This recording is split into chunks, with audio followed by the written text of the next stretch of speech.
Hi everyone, this is Mark. This is Maya. And we are the Alcantras. So today we are here at the Bata Shoe Museum to check out their collection of what else but shoes.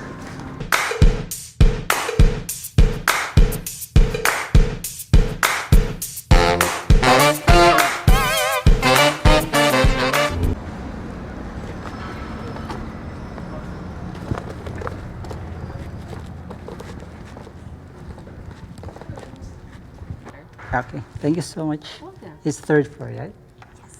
Thank you. The elevator is just behind you to the right.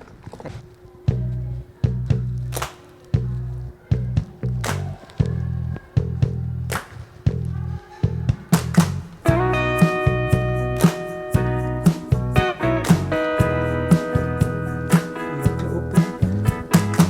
And there, it's opening.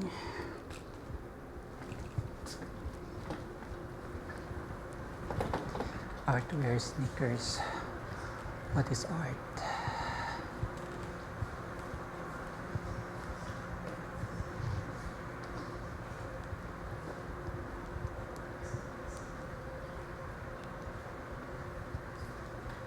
So sa mga mahilig sa sapatos, ito ang museum para sa inyo.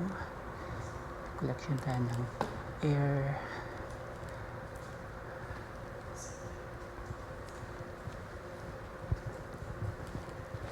Black canvas.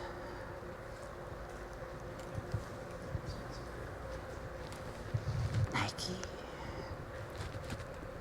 Adidas. There. Converse.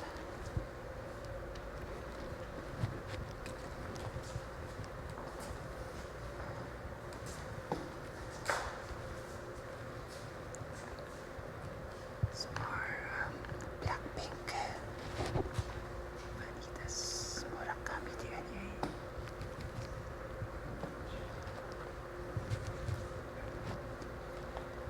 Thomas Sachs. David Hirst.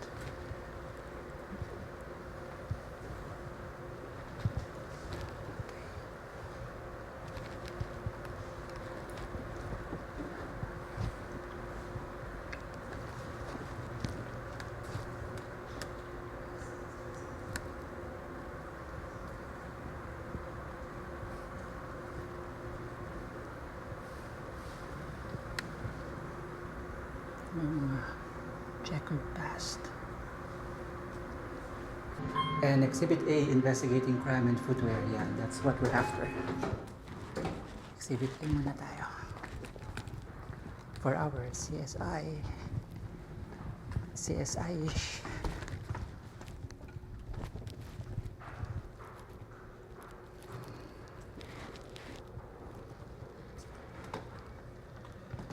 Every contact leaves a trace. Ito yung butler shoes.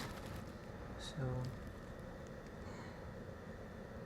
madalas sa mga crime stories pinagbibintangan yung butler dahil sila yung shoes kasi nila ay kita nyo makinis, kaya hindi siya maingay pagka itinapak mo. At kadalasan and most of the time and sa kasamaang palad na pagbibintangan sila, although may instances din na sila talaga yung may kasalanan.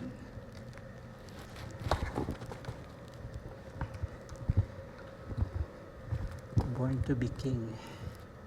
This pair of baby shoes was presented to the Belgian Prince Leopold Louis Philippe Marie Victor.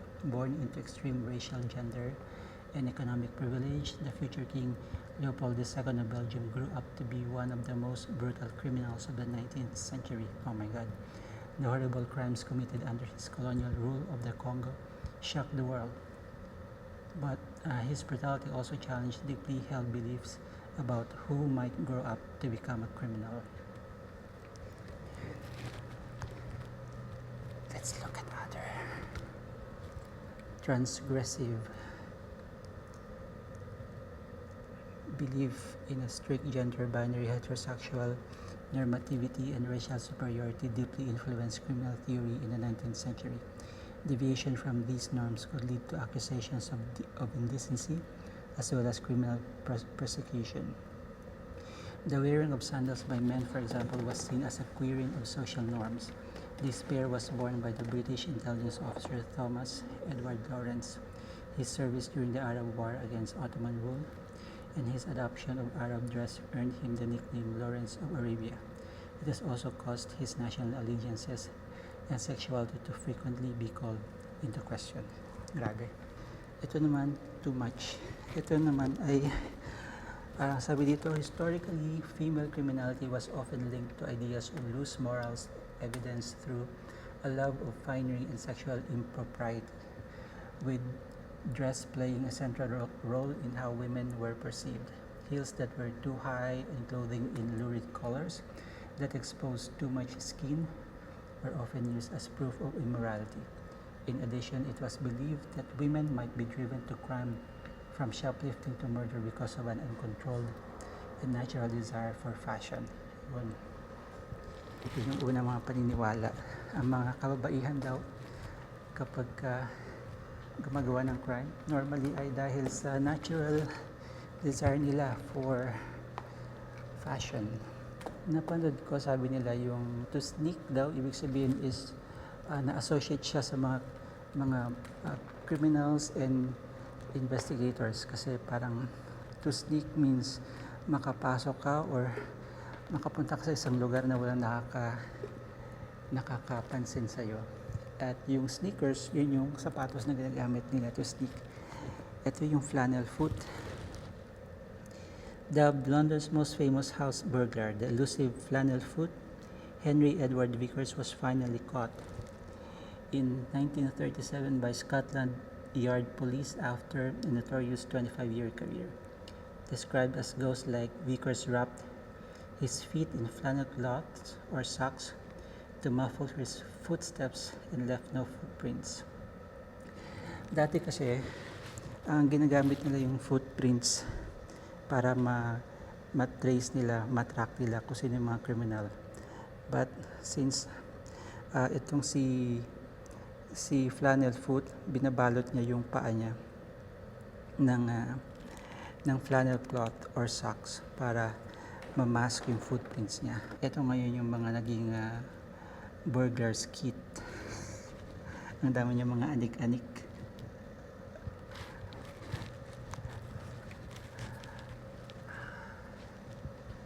Crime spree. Ayan, ito naman is, sabi dito, although the French criminologist Alphonse Bertillon is most famous as the inventor of the standardized photographic mugshot. So siya yung nag-invent ng mugshot, si Alphonse Bertillon. He also made a careful inventory of all the nails used by shoemakers in Paris and Brittany in order to help solve crimes. Hobnail boots such as this pair were commonly worn by working class men. Nails reinforced the durability of their footwear and gave much needed traction on rough or muddy ground. Each shoemaker and region had distinctive nails and patterns, details that could help an investigation.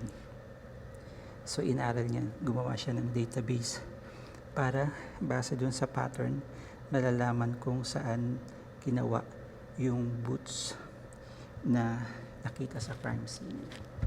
O diba, ang galing. Shoemaking in prison. Ito naman, dun sa penitentiary, naisip nila na magandang turuan yung mga preso ng shoemaking para paglabas nila ng kulungan, meron silang skills na magagamit sa pagsisimula ulit. So ito yung sample ng mga ginawa nila. Kaya lang, di ba, parang nakakatakot din silang turuan kasi tingnan nyo yung tools na ginagamit nila. Pwede rin nila itong gamitin sa karahasan. But then, we need to give them like a chance para na magbago, di ba? Ito naman, prisons for the feet. Ito yung ginamit nila ito dati para mahirapang maglakad yung prisoners. And diniscontinue nila to kasi pagka yan yung ginamit nila, hindi na makakalakad yung tao na nagsusuot niyan. Kaya siguro hindi na nila ginagamit. Ito yung uniforms. Sa mga preso daw, ganito yung binibigay nilang sneakers dahil wala siyang may bold designs and colors at wala siyang parang material na pwedeng gamitin as weapon. Ngayon, okay na tayo dito.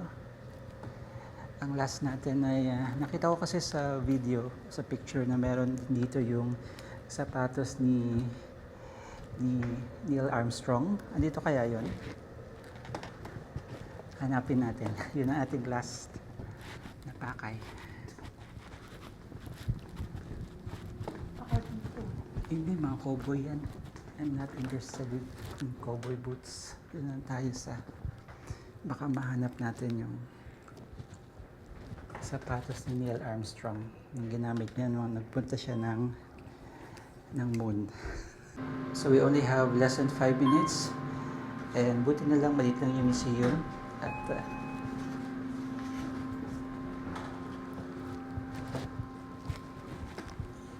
most likely ay makikita natin sila.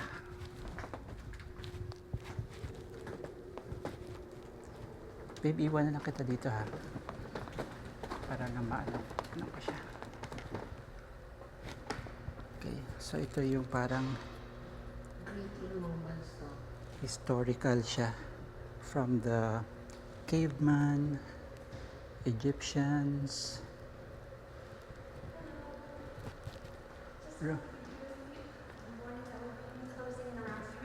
Yeah, thank you so much.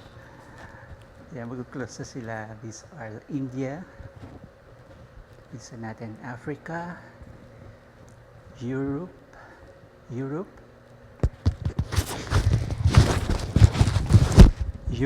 oh my God, Renaissance, Baroque and Rococo, Buddhism, Christianity, Judaism, Shinto, Hinduism.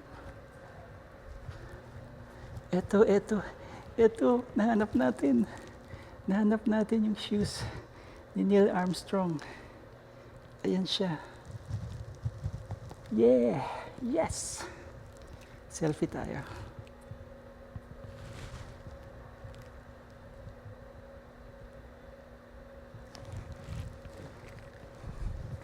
Happy na ako. Revolutionized.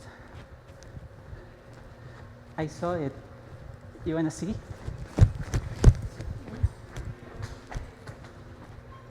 So that ends our very quick tour of the Bata Shoe Museum, and I'm so happy because we're able to see the Exhibit A, the crime and investigation exhibit related to shoes, and also we're able to see the shoes that Neil Armstrong used when he first landed in the moon, when man first landed on the moon. O, diba? So I hope you enjoyed our episode for today. Thank you so much for joining us, and I hope for you to share, like, and subscribe to our YouTube channel so we can do more contents and create more videos for you to enjoy. Thank you so much for joining us. Again, this is Mark. And this is Maya. And we are the Alcantaras. Alcantaras.